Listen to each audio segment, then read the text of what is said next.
All right, let's get right into this explainer. But real quick, before we do, this is brought to you by CertFuel. They've got a full Series 7 course with adaptive study quizzes, smart flashcards, and unlimited practice exams weighted exactly like the real thing. Check them out at certfuel.com. Okay, today we're tackling FINRA communication categories. I know, it sounds a bit dry, but getting this classification right is literally the foundation for everything else in this unit of your exam. To help us lock in these rules and keep things actually interesting, we're going to follow the daily misadventures of our cast of characters. Meet Riley the rep. She's our slightly stressed out broker, constantly trying to dodge the compliance hammer from Sam the supervisor. Then we have our clients. There's Carla the customer, your everyday average retail investor. And finally, Izzy the institution, who is, well, literally a toddler with a massive inheritance. Keep these names in your head because their interactions are absolutely going to save you on test day. Section 1, the big 3 categories. Okay, so the absolute foundation for this entire unit is classifying every single piece of written or electronic communication that Riley sends out. Under FINRA rules, everything has to go into one of 3 buckets, and this map breaks down entirely based on audience size and audience type. First up, retail communication. That's anything going to more than 25 retail investors in a 30-day period. Then institutional communication, which is exclusively for institutional investors. And finally, correspondence. That's for 25 or fewer retail investors in that exact same 30-day window. Section 2, the magic number 25. Listen, if you remember absolutely nothing else today, burn this number into your brain. 25 is the tipping point. It is the magic line in the sand. If Riley sends a market update to 25 retail customers, like Carla, she's golden. It's just correspondence. But if she sends it to 26 Carlas, boom, it instantly crosses the line and becomes a heavily regulated retail communication. But here's the kicker, and the exam writers love to test this. That 25 count isn't just per day. It's not just per single email blast. It is counted over a rolling 30 calendar day period.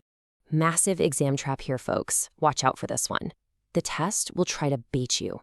If Riley sends a customized individual email to 26 completely different retail customers, one by one, spread out over the course of 3 weeks, she just triggered the retail communication rule. It does not matter that she hit send 26 separate times on 26 separate days. Because it all happened within a rolling 30 calendar day period, she crossed the threshold. All right, pattern interrupt. Let's actually test this right now.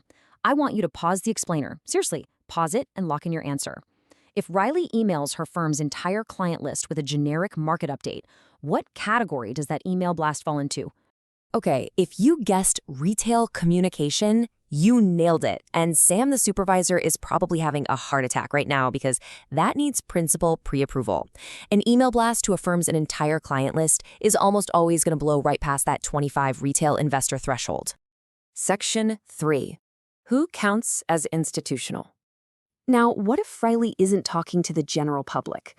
What if she wants to pitch a complex product to an institutional investor? Well, we need to define exactly what makes someone institutional. The exam is definitely going to try to trick you by making you think institutional investors are only big, faceless entities, banks, insurance companies, mutual funds.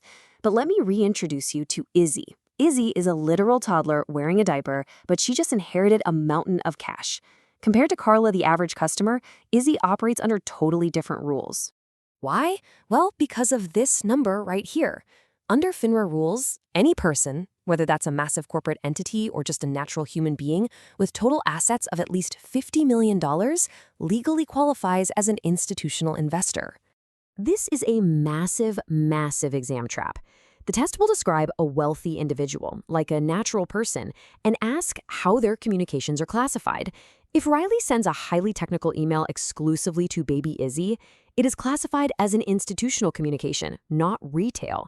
It absolutely does not matter that Izzy is a human being. It is entirely because of that $50 million bank account. Section 4, public versus scripted appearances. Okay, so we've covered the written and electronic stuff, but Riley can't just hide behind her keyboard all day, right? Eventually, she has to actually speak to humans in public, which comes with its own completely separate set of rules. A public appearance is stuff like a seminar, a forum, or a radio and TV interview, but the absolute keyword here is unscripted. If Riley goes on local radio for an unscripted interview and decides to, recommend a hot new stock on air, she must have a reasonable basis for making that recommendation, and she absolutely has to disclose if she has a financial interest in that company. Now, watch how quickly things can flip. The real gotcha here is the script itself. If Riley shows up to a hotel seminar and reads from a prepared script to 26 retail investors, it instantly transforms. It is no longer a public appearance. The second she uses that script, it legally becomes a retail communication.